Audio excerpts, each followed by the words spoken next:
पिछले वीडियो में हम लोगों ने कंप्यूटर क्या होता है, उसकी कैरेक्टरिस्टिक्स क्या होती है और वो न्यूमन आर्किटेक्चर क्या होता है, हार्वर्ड आर्किटेक्चर क्या होता है, उन दोनों में क्या डिफरेंस था और साथ ही एनालॉग और डिजिटल कंप्यूटर क्या होते हैं और साथ ही computer as a data processor कैसे काम करता है, इन चीज़ों के बारे में हम लोगों ने पढ़ा था in the last lecture.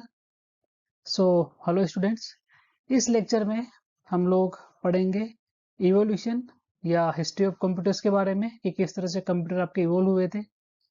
Generations of computers के बारे में, कंप्यूटर की क्या क्या जनरेशंस होती है एंड क्लासिफिकेशन ऑफ कंप्यूटर्स के बारे में। तो ये आपका computer fundamental and programming in C या बहुत सारी यूनिवर्सिटीज़ के अंदर इस सब्जेक्ट को प्रोग्रामिंग फॉर प्रॉब्लम सॉल्विंग के नाम से भी दिया गया है सिलेबस में। तो उसके फर्स्ट यूनिट के हम लोग आज बात करते हैं सेकेंड लेक्चर की और देखते हैं कि इसका एजेंडा क्या है अपना। तो लेक्चर 2 का एजेंडा रहेगा इवोल्यूशन या history of computers, generations of computers and classification of computers. ये तीनों ही बहुत इंपॉर्टेंट टॉपिक है और इनमें से कोई एक न एक टॉपिक से रिलेटेड क्वेश्चन आपके एवरी ईयर यूनिवर्सिटी एग्जाम के अंदर पूछा जाता है, ये कंफर्म है।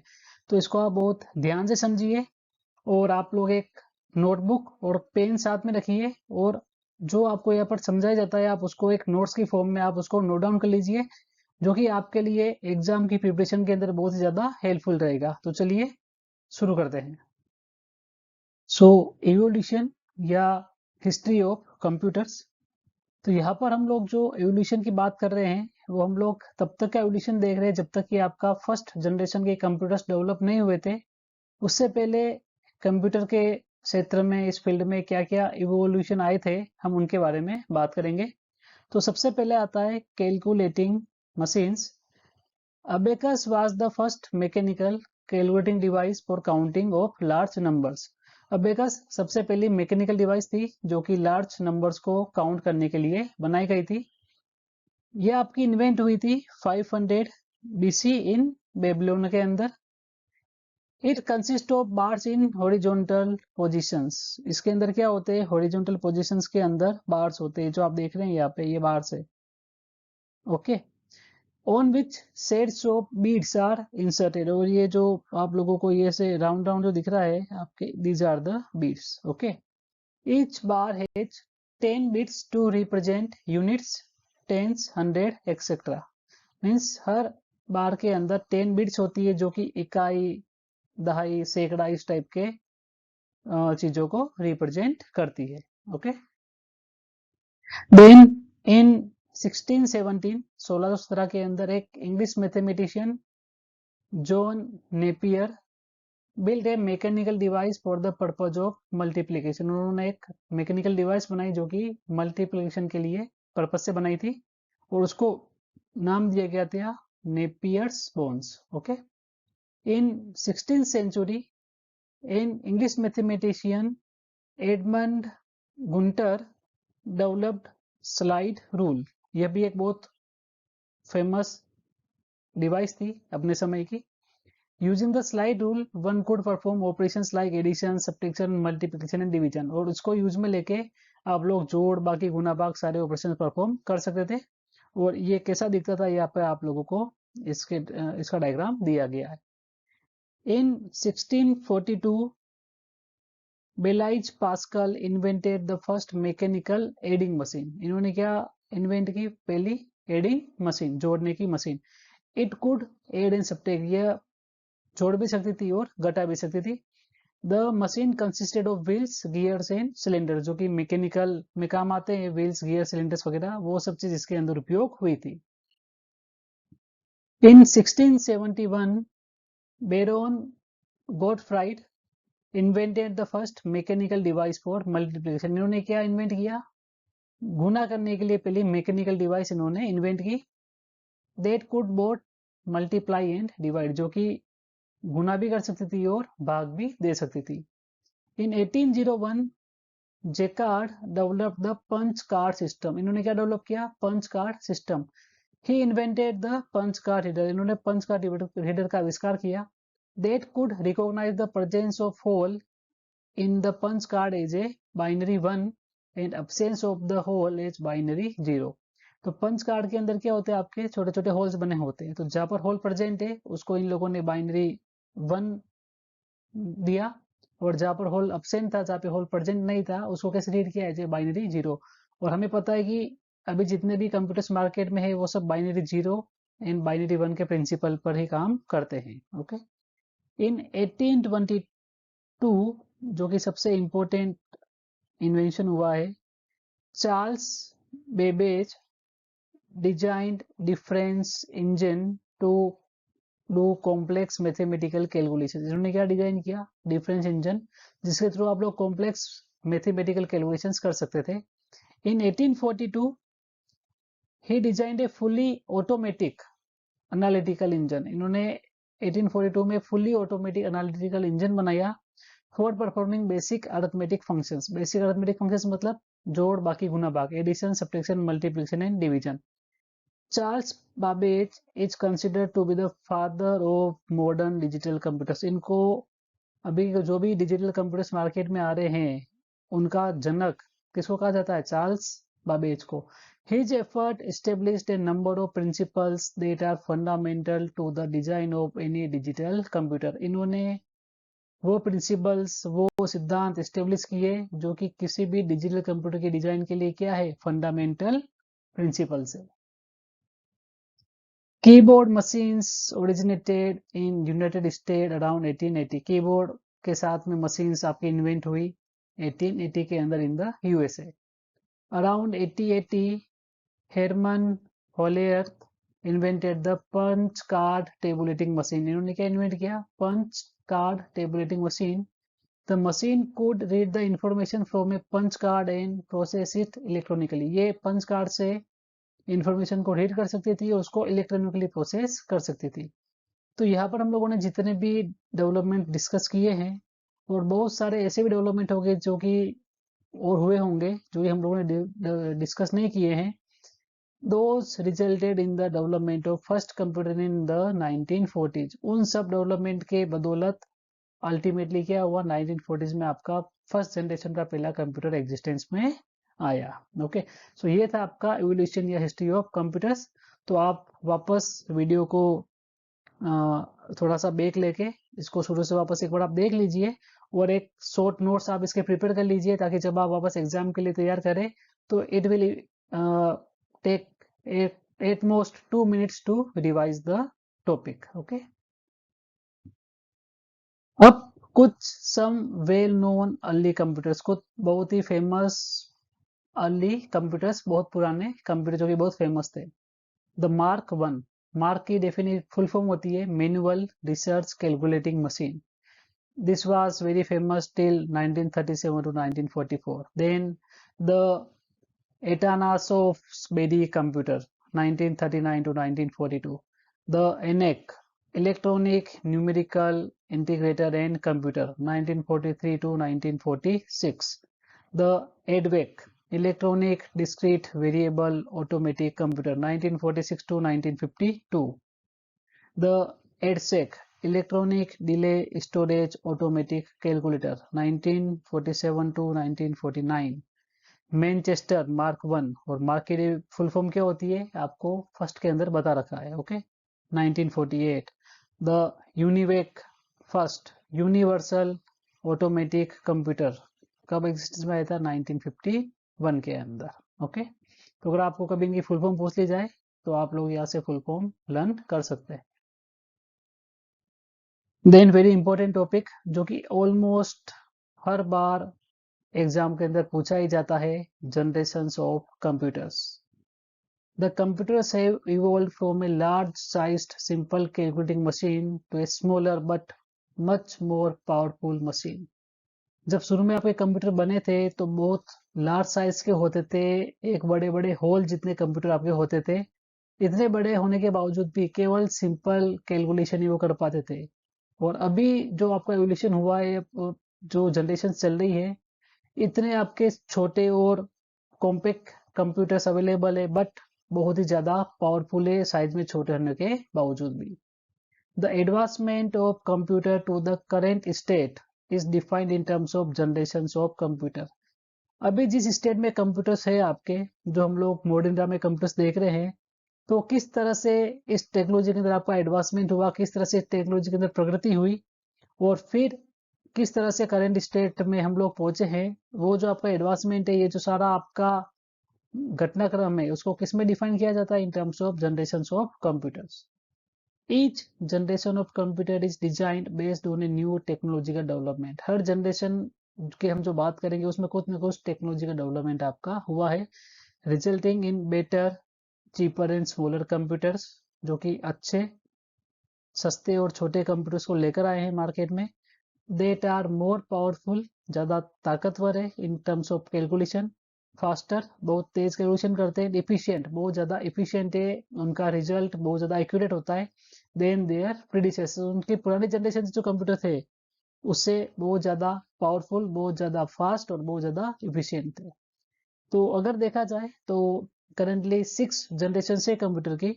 बहुत सारी जगह पर आप लोगों को बुक्स के अंदर 5 जनरेशन्स भी लिखी हुई मिल जाएगी, क्योंकि वो बुक्स काफ़ी पुरानी है, और उस समय जब वो बुक्स आपकी पब्लिश हुई होगी तो उस समय 5th जनरेशन तक ही आपका इवॉल्व हुआ होगा कंप्यूटर, इसलिए। Okay, first generation computers 1942 to 1955। Okay, these computers used vacuum tube technology. कौन सी टेक्नोलॉजी यूज की गई थी इनके अंदर? Vacuum tube. ओके, यहाँ पर आप लोगों को वैक्यूम ट्यूब का डायग्राम बनाया हुआ है, बट आपको एग्जाम के अंदर इस डायग्राम को बनाने की जरूरत नहीं है, केवल आपको ऐसे दिखाने के लिए कि वैक्यूम ट्यूब किस तरह से बनी है। वैसे भी अगर आप लोग साइंस बैकग्राउंड से आए हैं तो आप लोगों ने फिजिक्स के अंदर वैक्यूम ट्यूब के बारे में पढ़ा होगा। These computers were also known as vacuum tube और thermionic valves based machines. Okay, इनको इस नाम से भी बोला जाता था। Magnetic drums were used for memory. इन कंप्यूटर के अंदर मेमोरी के लिए क्या काम आता था? Magnetic drums. Input to the computer was through punch card and paper tapes. इन पे इनपुट देने के लिए या तो पंच कार्ड्स काम आते थे या फिर पेपर टेप काम आती थी। Output was displayed as printout. और इनका जो आउटपुट था, तो उस टाइम कोई मॉनिटर वगैरह ऐसे डिस्प्ले मशीन्स नहीं थी आउटपुट के लिए, तो इनका जो भी आउटपुट था वो आपको प्रिंट आउट के फॉर्म में मिलता था। इनके अंदर जो इंस्ट्रक्शंस, जो प्रोग्राम लिखे जाते थे, वो मशीन या असेंबली लैंग्वेज में, उसमें भी मशीन लैंग्वेज ज़्यादा चलन में थी, तो उसमें लिखे जाते थे, जो कि बहुत ज़्यादा डिफिकल्ट है लर्न करने के अंदर। और इसका सबसे बड़ा ड्रॉबैक है कि हार्डवेयर डिपेंडेंट है। ओके, एक सिस्टम पे लिखी हुई मशीन लैंग्वेज दूसरे सिस्टम पर नहीं चलती है। असेंबली लैंग्वेज के बारे में भी यही चीज़ होती है। The computation time was in millisecond. Okay, एक इंस्ट्रक्शन को एग्जीक्यूट करने के अंदर इसको मिली सेकेंड जितना समय लगता था। They were able to execute complex mathematical problems in an efficient manner। क्योंकि इनसे पहले तो ये कंप्यूटर थे नहीं, और जो थे वो मैकेनिकल थे, तो ये एबल थे कॉम्प्लेक्स मैथमेटिकल प्रॉब्लम को सोल्व करने में थोड़ा efficiently. Okay, they could execute only one program at time. एक समय पे एक ही प्रोग्राम को, एक इंस्ट्रक्शन को एग्जीक्यूट कर पाते थे। Okay, they were used for scientific applications. क्योंकि बहुत बड़े होते थे ये, बहुत ज़्यादा हीट प्रोड्यूस होती थी, इनको बहुत कूलिंग चाहिए होती थी, और बहुत महंगे होते थे, और बहुत ज़्यादा वो वैक्यूम बॉक्स वगैरह गर्मी के कारण फट जाती थी। ओके, तो ये केवल साइंटिफिक एप्लीकेशंस, कोई स्पेसिफिक एप्लीकेशंस वगैरह के लिए बनाए जाते थे, उसी के लिए काम आते थे। ओके, और ये अपने समय के सबसे फास्टेस्ट कंप्यूटिंग डिवाइस थी। They were very large and, बल्कि बहुत बड़े और बहुत भारी होते थे, and require to be placed in a large and cool place और रूम। बहुत ही बड़े इनको जगह चाहिए होती थी, और वहाँ पर कूलिंग भी आपको बहुत अच्छी चाहिए होती थी, क्योंकि बहुत ज़्यादा अमाउंट ऑफ हीट ये क्या करते थे? जनरेट करते थे। और हार्डवेयर फॉल्ट्स इनके अंदर बहुत ज़्यादा होते रहते थे। ओके, इनके कुछ एग्जांपल्स अगर देखे जाए तो इनइक, एडवेक, एडसेक, यूनिवेक, इनके फुल फॉर्म में आप लोगों को बता चुका हूँ पहले ही। Then comes the second generation computers 1955 to 1964। अब उस समय आपके आगे थे ट्रांजिस्टर्स। ओके, तो these computers use the transistors in building the basic logic circuit। Transistor कैसा होता है? एक एमिटर होता है, एक बेस होता है, कलेक्टर होता है, हम लोगों को पता है इसके बारे में बहुत अच्छे से। ये ट्रांजिस्टर का एक डायग्राम है। Okay, it allowed computers to become smaller, faster, cheaper, energy efficient and reliable. छोटे हो गए थोड़े, क्योंकि वैक्यूम तो काम नहीं आती थी। थोड़े फास्ट हो गए क्योंकि ट्रांजिस्टर काम आते थे तो एम्पलीफाई वगैरह अच्छे से कर लेते। सस्ते हो गए थोड़े, इनको चलाने के लिए इलेक्ट्रिसिटी भी कम चाहिए थी और थोड़े रिलायबल थे, इतना ज़्यादा इनके अंदर हार्डवेयर फॉल्ट नहीं होता था। Magnetic core technology was use for primary memory. उस समय तक और ऐसे कुछ टेक्नोलॉजी डेवलप नहीं हुई थी, तो इनके अंदर मैग्नेटिक कोर टेक्नोलॉजी काम आती थी for the primary memory. Magnetic tape and magnetic disk were use for secondary storage. Okay, input अभी भी पंच कार्ड के थ्रू ही दिया जाता था और आउटपुट अभी भी प्रिंट आउट की फॉर्म में ही आता था। Okay, they use the concept of stored program where instructions were stored in memory of computer. Okay, जैसे हम लोगों ने पढ़ा था फर्स्ट लेक्चर के अंदर स्टोर्ड प्रोग्राम आर्किटेक्चर, तो उसमें जो भी डेटा और इंस्ट्रक्शन है वो मेमोरी के अंदर सेव होते थे। The instructions were written in assembly language. उस समय ये ज़्यादा चलन में थी।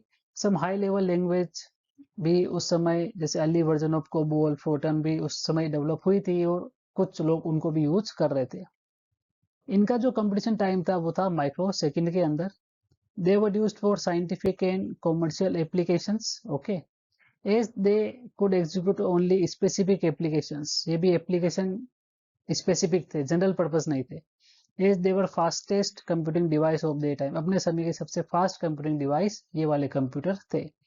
They were small and lightweight and required less power in carrying out operations than first generation of computers. First generation computers के मुकाबले ये थोड़े छोटे, हल्के थे और इनको कम पावर चाहिए होती थी अपना काम करने के लिए। कुछ एग्जांपल्स, PDP-8, CDC-1604, IBM 7030, ये एग्जांपल थे सेकेंड जनरेशन कंप्यूटर्स के। Then comes third generation computers 1964 to 1975.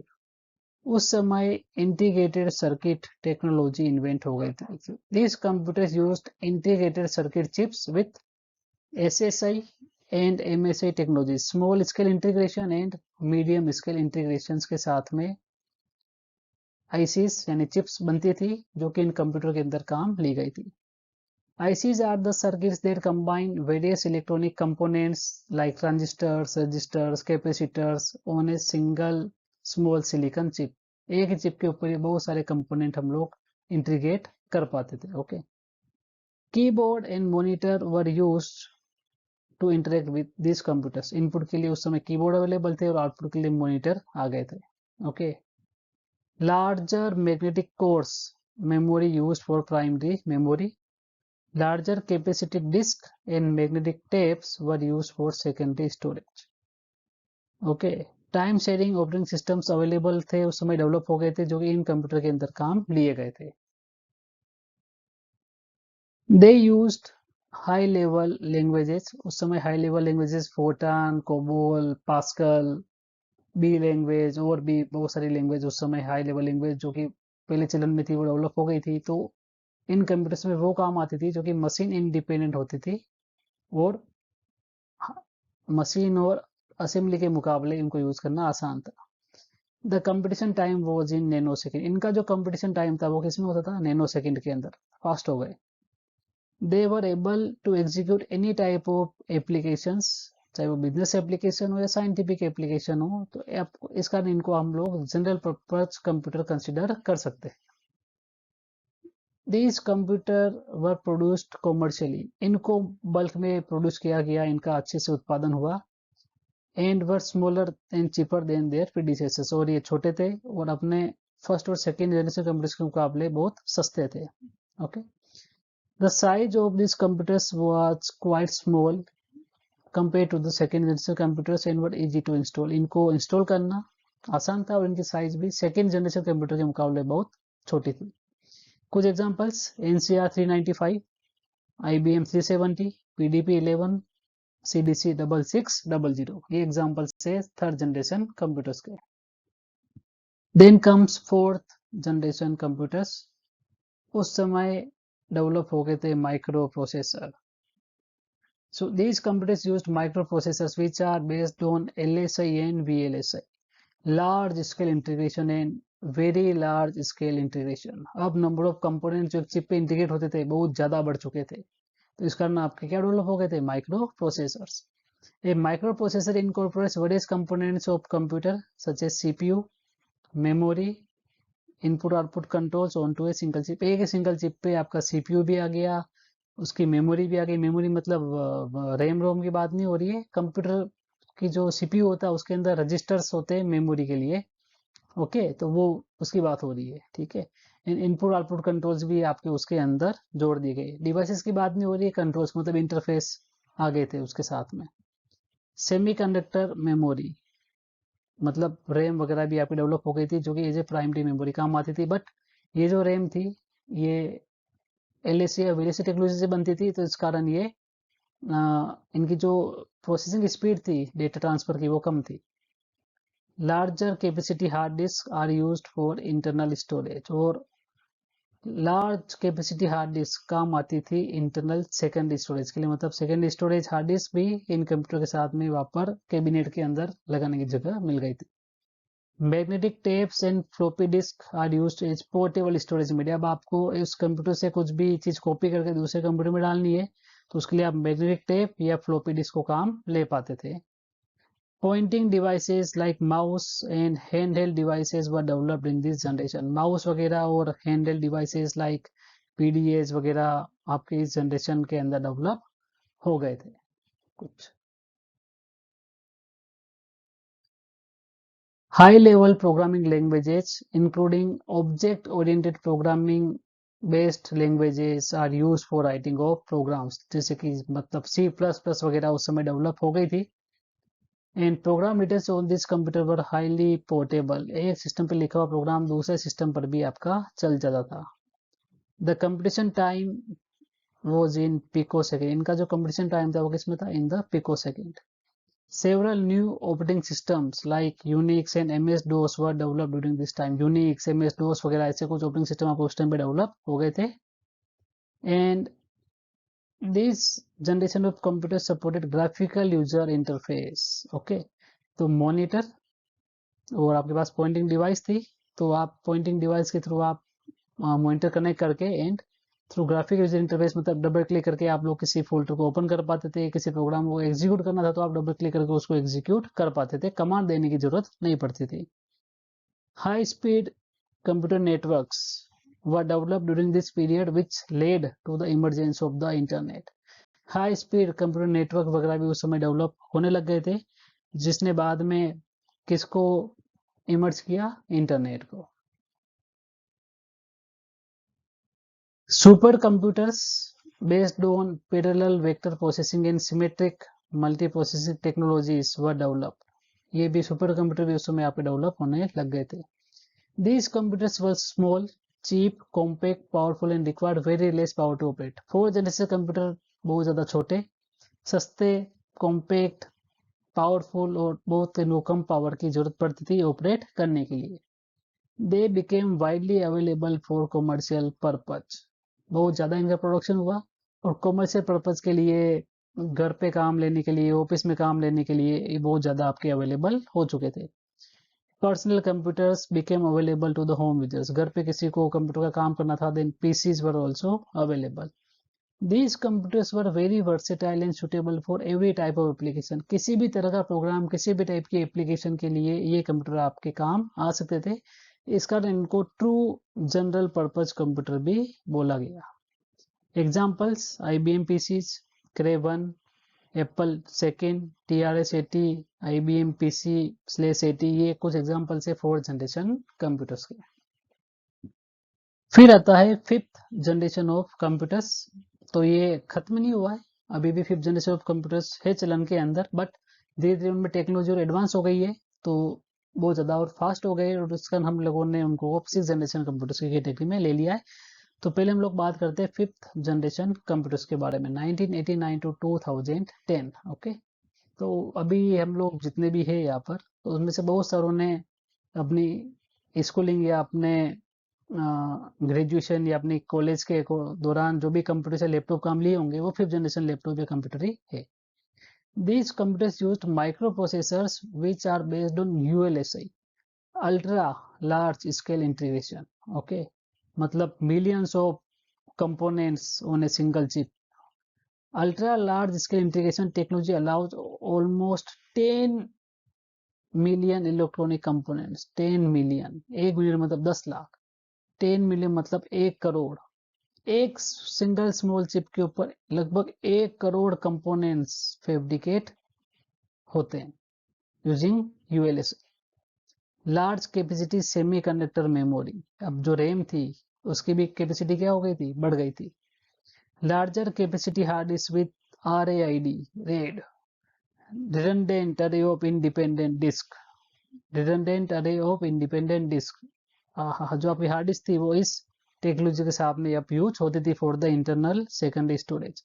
Optical disk जैसे कि CD DVD वगैरह काम आती थी for the portable storage media. अब आपको एक सिस्टम से कुछ डेटा कॉपी करके दूसरे सिस्टम में ले जाना है तो फ्लॉपी वगैरह का चलन बंद हो चुका था। अब हम लोग CD और DVD काम लेते थे for transferring the data from one computer to another. Internet and world wide web, ये सब कुछ आपका एग्जिस्टेंस में आ चुका था।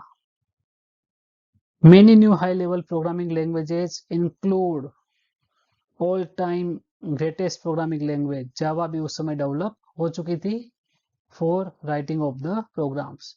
इनका जो कंप्यूटेशन टाइम है वो है पिको सेकंड के अंदर। Micro kernel based multi threaded distributed operating systems were develop, बहुत पावरफुल, बहुत स्मार्ट और बहुत ही एडवांस ऑपरेटिंग सिस्टम्स आपके उस समय तक डेवलप हो चुके थे। These computers were able to execute a large number of applications at the same time। एक ही समय पे एक से ज्यादा एप्लीकेशंस इन कंप्यूटर पे चल पाती थी और वो भी बहुत ज्यादा हाई स्पीड पर। Okay, powerful servers and super computers were develop.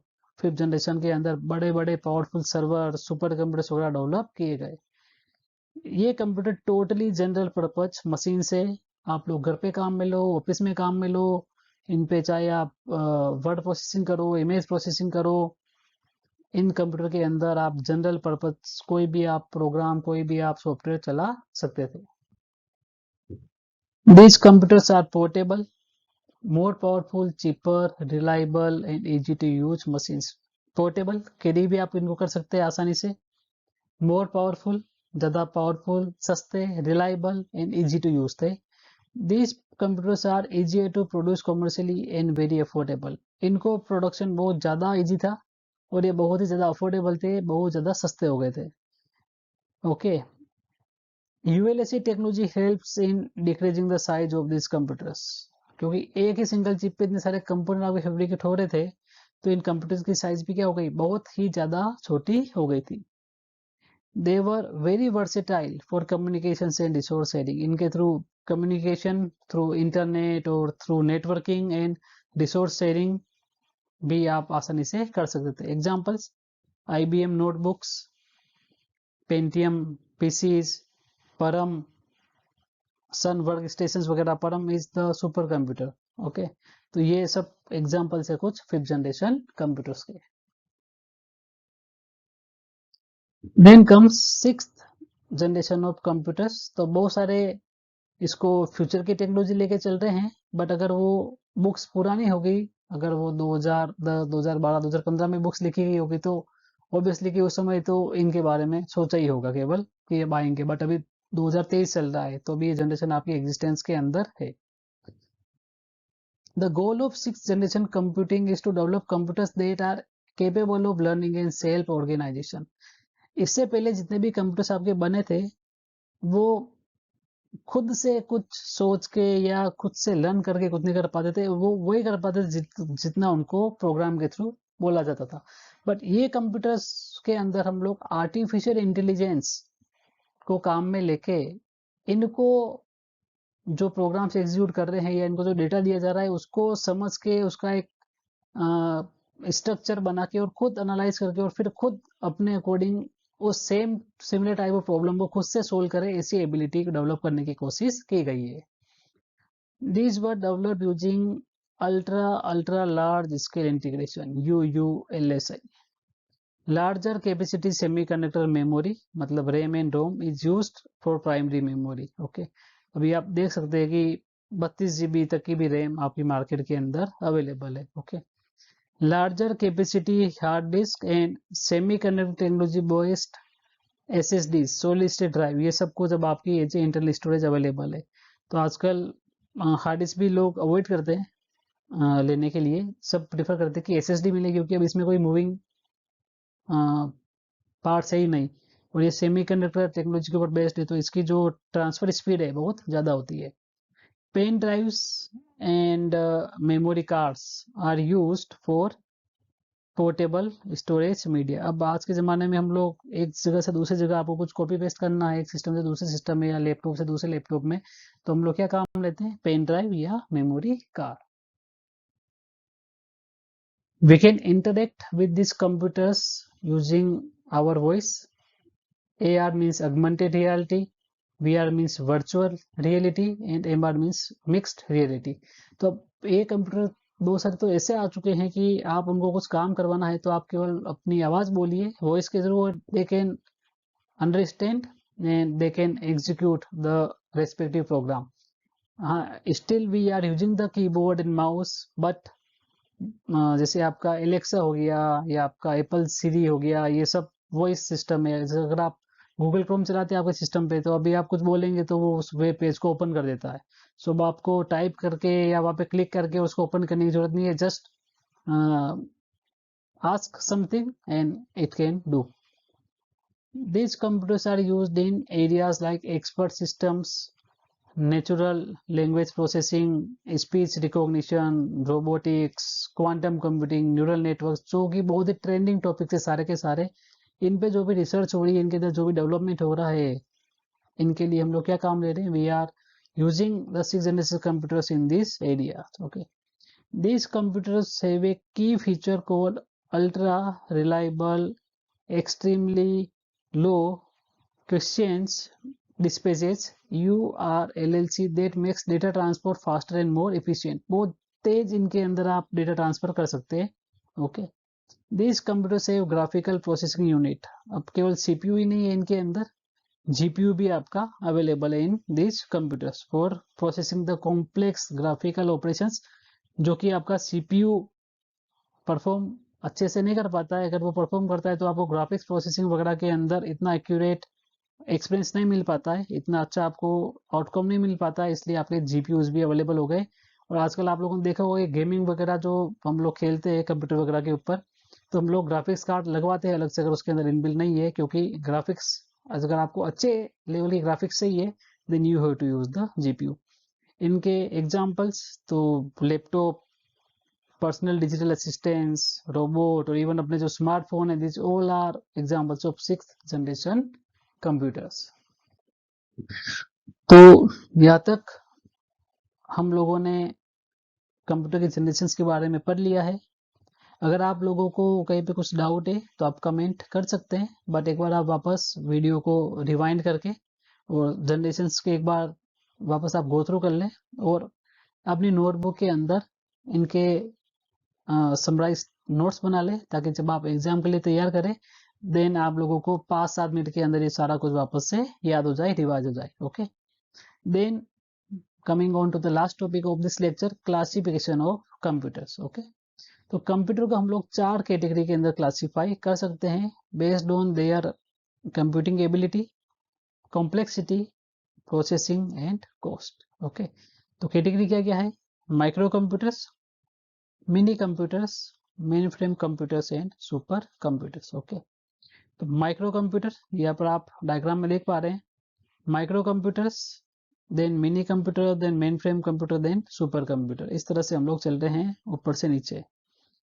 तो जैसे जैसे हम लोग ऊपर से नीचे जा रहे हैं, वैसे वैसे आपके जो कंप्यूटर्स है बहुत फास्ट बट कॉम्प्लेक्स और एक्सपेंसिव होते जाएंगे। मतलब जो माइक्रो कंप्यूटर्स है वो इन चारों के अंदर अगर देखा जाए तो सबसे स्लो है, सबसे सिंपल है और सबसे सस्ते हैं। और वही बात की जाए सुपर कंप्यूटर की, तो सबसे फास्ट है बट उतनी ज़्यादा कॉम्प्लेक्स है और सबसे ज़्यादा महंगे है, मतलब एक्सपेंसिव है।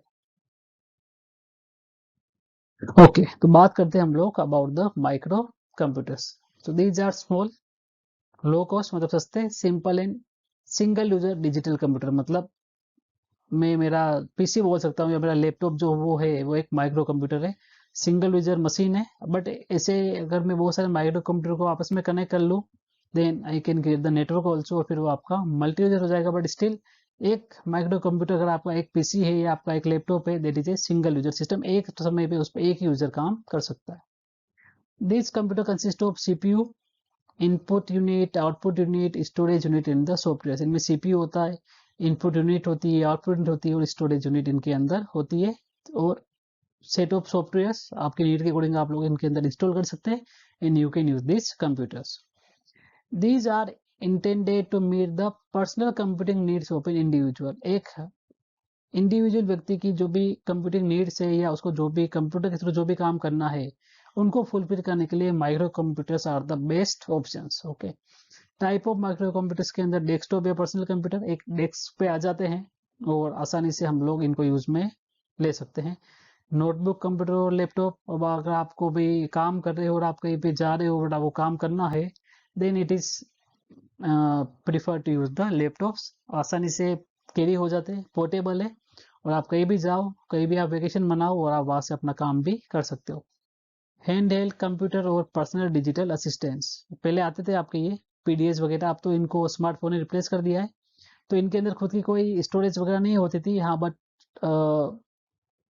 आप स्टाइलिश वगैरह से इनको ऑपरेट कर सकते थे और इवन इनके थ्रू आप इंटरनेट की ब्राउजिंग वगैरह भी कर सकते थे, आप इनके थ्रू सॉन्ग्स वगैरह सुन सकते हैं। And then come smartphone, calling भी कर सकते हैं, कंपटीशन भी आप लोग कर सकते हैं, गेम्स भी खेल सकते हैं, म्यूजिक का सुन सकते हैं, ऑडियो वीडियो मूवीज वगैरह बहुत सारा काम आप हम लोग स्मार्टफोन से कर सकते हैं। So these are some types of micro computers. Then comes mini computer. Okay, it is a medium sized computer that is more powerful than a micro computer. तो माइक्रो कंप्यूटर आपके होते हैं सिंगल यूजर और ये आपके होते हैं multi user. Okay, they have high processing speed and storage capacity than the micro computer. इनकी स्पीड और इनकी स्टोरेज कैपेसिटी माइक्रो कंप्यूटर से ज़्यादा होती है, बट उनके कंपेरिजन में फिर ये ज़्यादा महंगे भी होते हैं। Okay, they can serve multiple user simultaneously, एक समय पे बहुत सारे यूजर एक सिंगल माइक्रो कंप्यूटर को एक्सेस कर सकते हैं। इस कारण हम इनको मल्टी टर्मिनल या टाइम शेयरिंग सिस्टम भी कहते हैं माइक्रो कंप्यूटर को। Okay, a mini computer can support 4 to 200 user simultaneously. Mini computer 4 से लेके 200 यूजर्स एक साथ में हैंडल कर सकते हैं, सपोर्ट कर सकते हैं। मतलब एक मिनी कंप्यूटर के ऊपर एक समय में 4 से लेके 200 यूजर तक एक साथ काम कर सकते हैं अपने अपने पीसी या अपने अपने टर्मिनल से। ओके, तो इसमें हर यूजर के पास में सीपीयू हो, प्रोसेसिंग स्टोरेज वगैरह की अलग से यूनिट कंपलसरी नहीं है। आप मिनी कंप्यूटर से आप कनेक्ट हो जाओ यूजिंग द टर्मिनल और उसके थ्रू आप जो भी कमांड वगैरह देंगे मिनी कंप्यूटर को, तो और आप जो भी डेटा भेजेंगे वो आपका मिनी कंप्यूटर पे जाके सेव हो जाएगा और उस डेटा को प्रोसेस भी कर लेगा, फिर आपको आउटपुट भी वापस सेंड कर देगा। Okay, these are used for real-time applications in industries, research and business organizations. Okay, these are used for the real-time applications. जहाँ पे आपको रियल टाइम में डेटा को प्रोसेस करना होता है, जैसे डेटा आ रहा है आपको प्रोसेस करवाना है, उसके लिए हम लोग काम लेते हैं mini computers. PDP-11, IBM 8000 series are some of the widely used mini computers. Then comes mainframe computers. Okay, these are multi-user but multi programming भी इनके अंदर सपोर्ट होती है एंड हाई परफॉर्मेंस। ओके, तो मल्टी यूजर तो आपके mini computer भी है और main frame are also multi user, but इनके अंदर मल्टी प्रोग्रामिंग का भी क्या है आपका सपोर्ट है। एक साथ एक समय पे बहुत सारे प्रोग्राम इनके अंदर आप एग्जीक्यूट कर सकते हैं।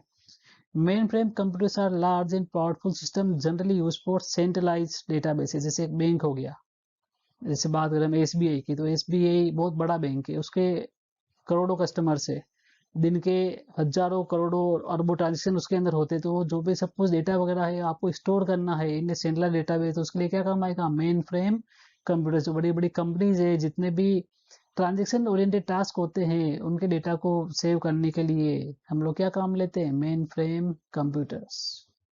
These users, the user access the mainframe computer via a terminal that may be a dumb terminal, intelligent terminal और एक पर्सनल कंप्यूटर मीन्स पीसी। इनको एक्सेस करने के लिए आपको क्या चाहिए होता है टर्मिनल, चाहे वो डम टर्मिनल हो। डम का मतलब इनपुट आउटपुट आप कर सकते हैं, बट उसमें ना स्टोरेज होती है ना प्रोसेसर होता है। Okay, intelligent terminal, input output and process भी ये कर लेता है, बट इसके अंदर स्टोरेज नहीं होती। तो इंटेलिजेंट का मतलब क्या हुआ कि इनपुट आउटपुट दे सकता है और डेटा को प्रोसेस भी कर सकता है, बट स्टोर करने के लिए तो आपको मेन फ्रेम कंप्यूटर पे स्टोर करना होगा। और पीसी अगर पर्सनल कंप्यूटर से आप कनेक्ट करते हैं तो वो सारा काम कर सकता है, बट क्योंकि आपको पता है कि पर्सनल कंप्यूटर की जो स्टोरेज कैपेसिटी होती है वो इतनी नहीं होती कि वो बहुत ज़्यादा डेटा स्टोर कर ले। ओके, तो वो डेटा फिर आपका कहाँ पे रहेगा? On the main frame computers.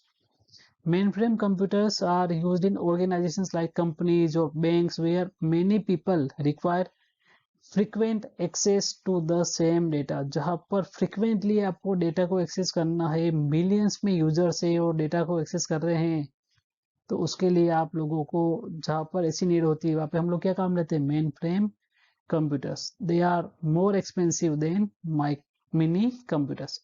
Mini computer से ज़्यादा क्या होते हैं? एक्सपेंसिव होते हैं।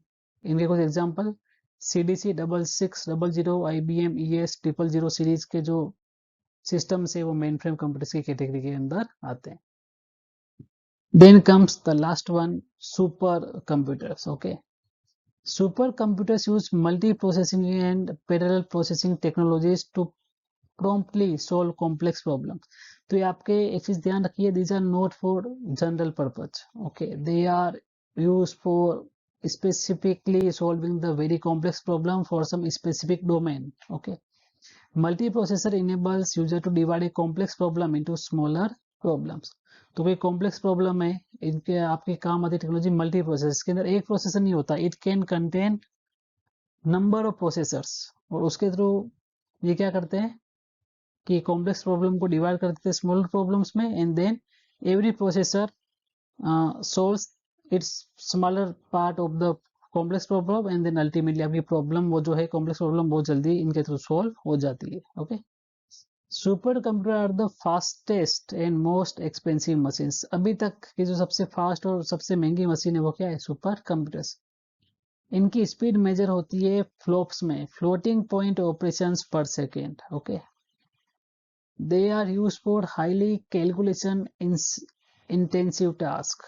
ऐसे टास्क जहां पर बहुत ज्यादा कैलकुलेशन की जरूरत पड़ती है वहां पर हम लोग काम लेते हैं सुपर कंप्यूटर, जैसे weather forecasting, climate research, molecular research, biological research, nuclear research. इनके अंदर हम लोग क्या काम लेते हैं? Super computers.